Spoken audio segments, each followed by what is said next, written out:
Hello everybody, this is Mythil Zenith, and welcome back to another 15-minute tier list, the show where we make a Fire Emblem tier list in 15 minutes, and this one's going to be tough because it's Radiant Dawn.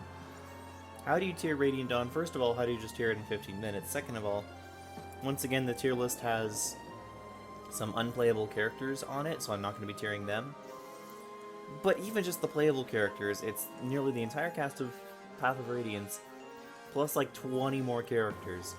So let's get to it. We're gonna have to just rush through these in order to get any semblance of anywhere. Micaiah, I'm giving her C tier. She's decent utility with sacrifice, with staves after promotion. Light magic, 1-2 range is not bad. She'll never really get anywhere as a fighting unit, and oftentimes she's more of a liability than an asset in the tower. Ike, can any unit truly be S tier? I don't know, but Ike has everything that you want in a unit. Cavalry actually are nerfed quite a bit because of terrain in this game, because of ledges they can't go up on. And so Ike can get anywhere, he's strong enough, fast enough, he has wind edges for 1-2 range, and once he gets Ragnell, he's just an unstoppable monster. Lucia, she's useful in like the 2 chapters she's in part 2, and then nothing else. Joffrey can actually be made useful. He's integral in his chapters. You can't do it without him, not just because he's the main unit, but because he's so good. And he's then usable in other chapters, even if not by a lot. Edward, I'm going to give B tier just because he's available for so long, and he can become a quite good unit if you invest into him. The problem is it takes so much investment, and because he's a growth unit, he can vary wildly, results may vary wildly. Devdon, he's completely forgettable, I'm sorry. Is it even Devdon or is it Danved? I don't remember which one it is in Radiant Dawn, but either way, not a good unit. He's a meme unit, not a good unit. How do you rate the Laguz Royals? Because they make the tower so easy, they're the ultimate out, but they're only available for the tower. So how do you rate the Laguz Royals? How do you rate a unit who's only there for, like, 10% of the game?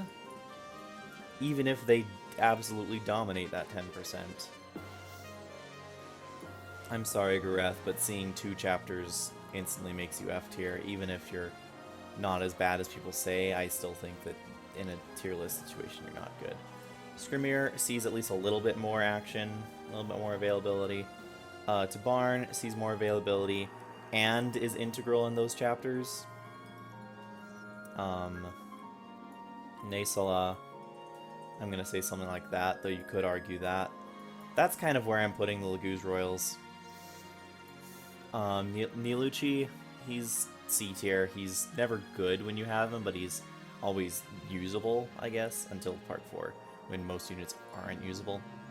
Volk, I'm sorry, but getting an assassin at the very end of the game, you're cool, but you're not good. Speaking of assassins, and units that can't become such, Soth is A tier, kept out of S because he falls off at the end game, but he is, like I said, integral, so important for part 1, so good in part 1. When you have so few units that are, he's just so important. Taronio, again, he's so good in part 1, and the little bit you have him in part 3, he's good as well. Would I put Joffrey over him? I think I'd put him in the same tier as Joffrey, so I think I'm bringing Joffrey down, because I don't see Taronio higher than C tier, just because of his limited availability. Soniki is not a good unit. She's a fun unit. I guess she's more available than someone like Volk, but she's not a good unit. Rolf is not bad. Rolf is not great, but Rolf's not bad. Shannon is better in almost every way, but Rolf's not terrible. I think that you can make a case for C tier, B tier.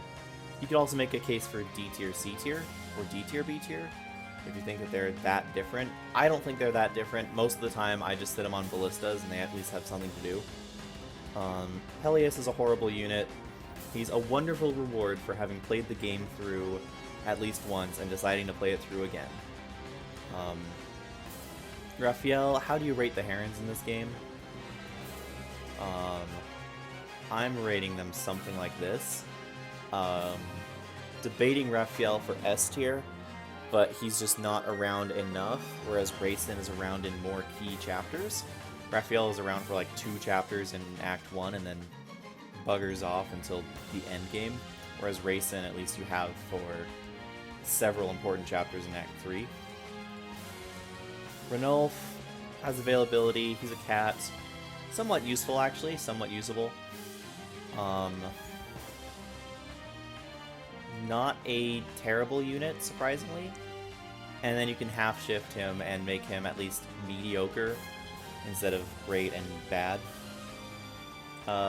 Volug, his sheer availability and prowess and just everything.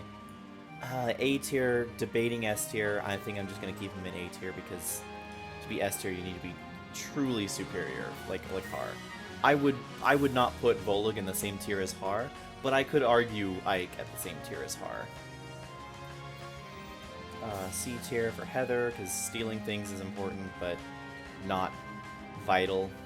Ilyana has the most availability of pretty much any unit in the entire game.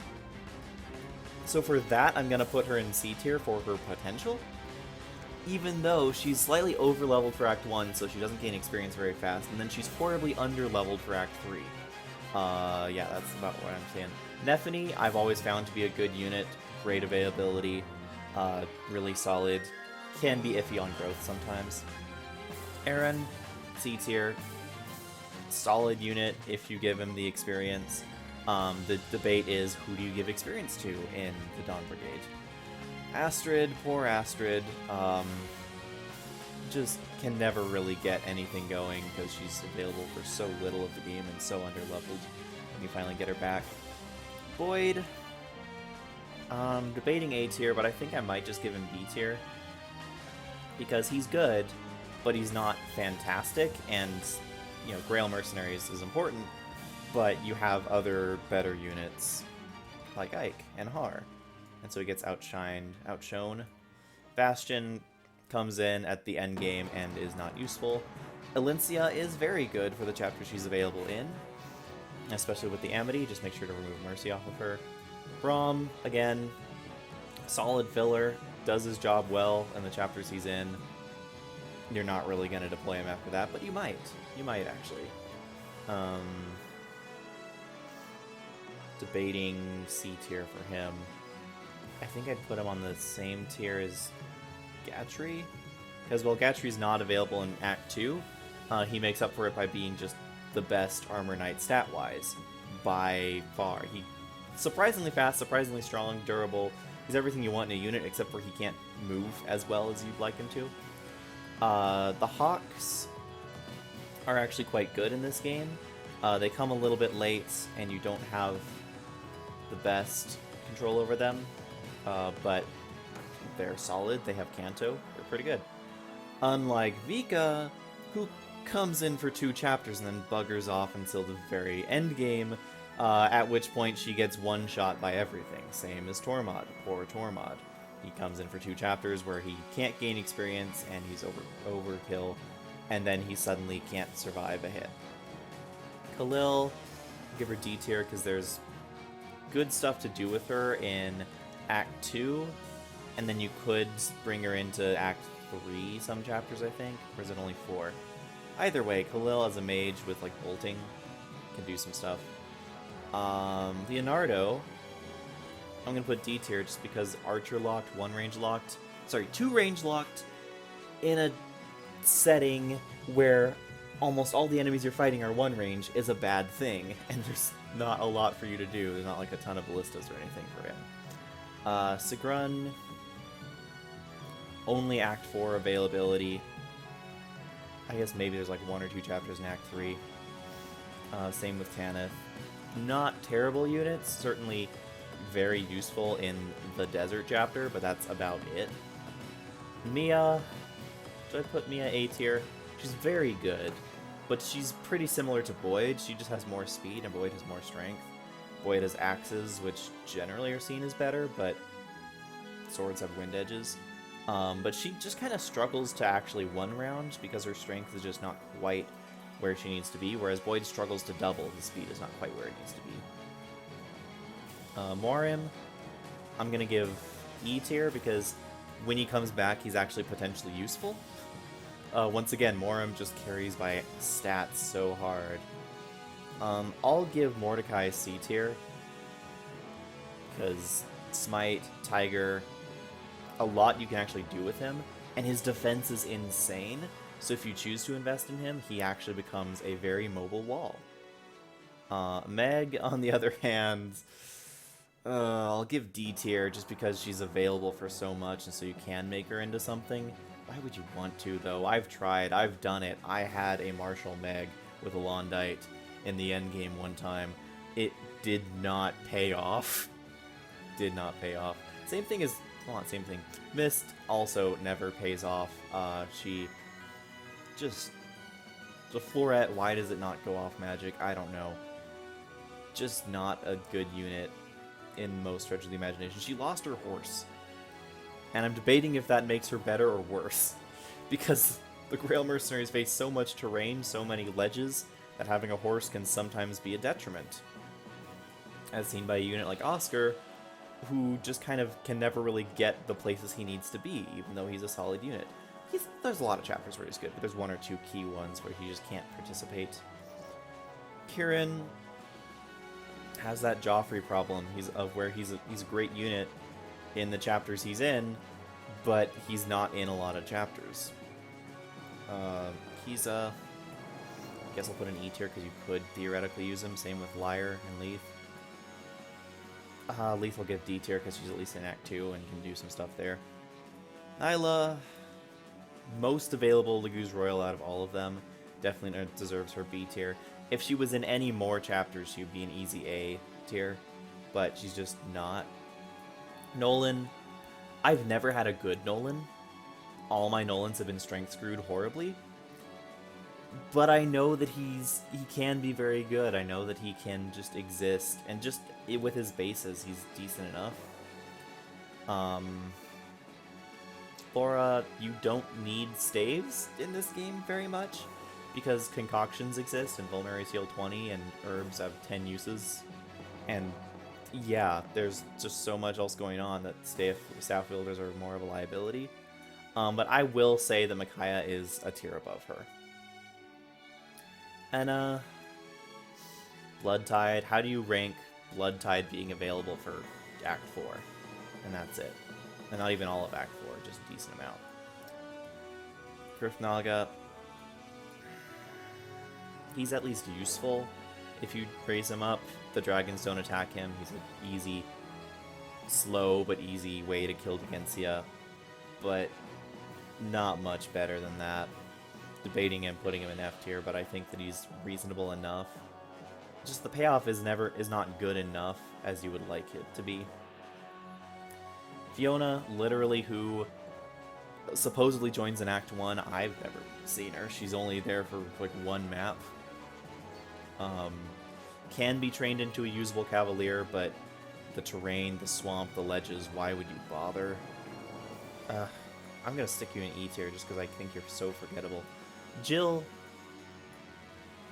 I personally put her in A tier, but I know everyone will scream if I don't put her in S tier immediately. Because she requires that investment, that initial investment, to get going. But I definitely see that once she gets going, she has the availability, she has the mobility, she has the weapons, she has the stats, she has the potential to be the best unit in the Dawn Brigade by a great margin. Makalov, on the other hand, does not have the potential to be a good unit. He has the Kieran and Joffrey problem of not being available, and he has the problem of like Devdon and Astrid of just being a terrible unit when he is there.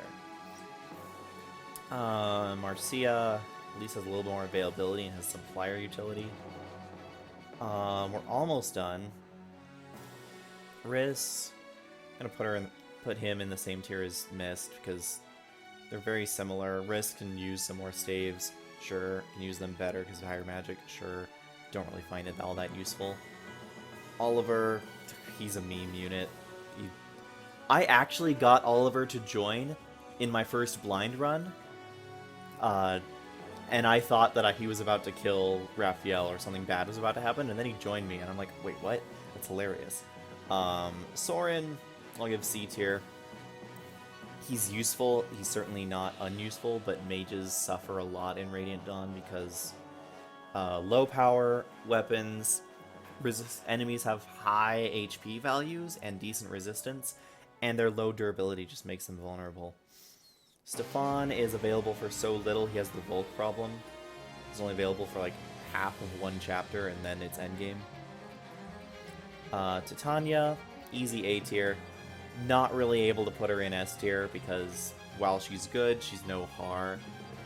And I think even Ike outshines her. She definitely has the stats to back up her power. But again, crucial chapters where only Ike can go and she just gets limited. Endgame only.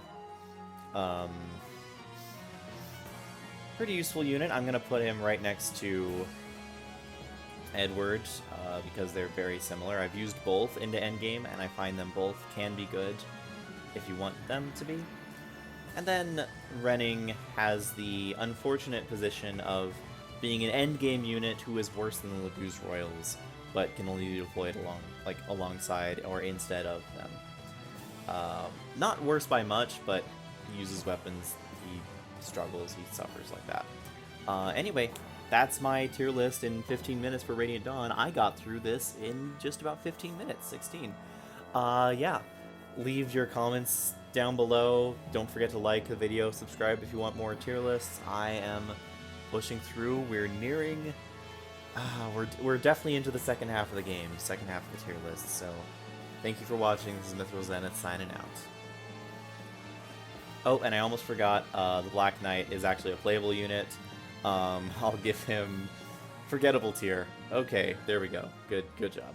This was Zenith signing out.